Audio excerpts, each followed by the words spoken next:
రైతుల దగ్గర వసూలు చేసుకోండి, ప్రజల దగ్గర లంచాలు తీసుకోండి. ఇదా ప్రజాప్రభుత్వం చెప్పేది? ప్రజలను అడుక్కోండి, ప్రజల దగ్గర లంచాలు తీసుకోండి, రైతుల దగ్గర అడుక్కోండి అన్నప్పుడు అది ఎట్లా ప్రజాప్రభుత్వం అవుతుంది?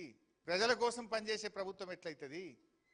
మీరందరూ కూడా ఇలా బీటెక్ ఎంటెక్ చదివి graduates, civil engineering, civil diploma holders, ఇలా యువశక్తి మీరంతా కూడా.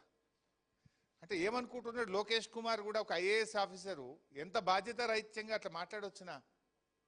మీరు పోయి పొంగులేటి గారిని కలిస్తే చేతిలో ఏది ఉంటే దాంతో కొడతాడు అంటే ఈ పొంగులేటి ఏమనుకుంటుండు, లోకేష్ ఏమనుకుంటుండు? కొట్టనీకి ఆ ప్రభుత్వాలు ఉన్నాయి.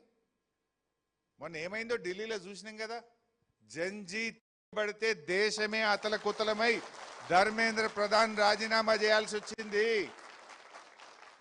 ఈ 6,000 మంది యువత తలుచుకుంటే ఏమై ఒక్కసారి ఆలోచించుకోమని రేవంత్ రెడ్డికి పొంగులేటిని హెచ్చరిస్తా ఉన్నా.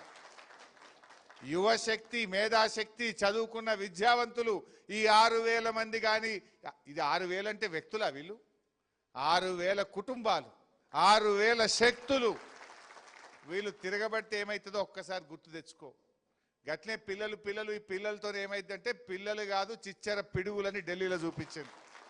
మొత్తం దేశం కదిలింది.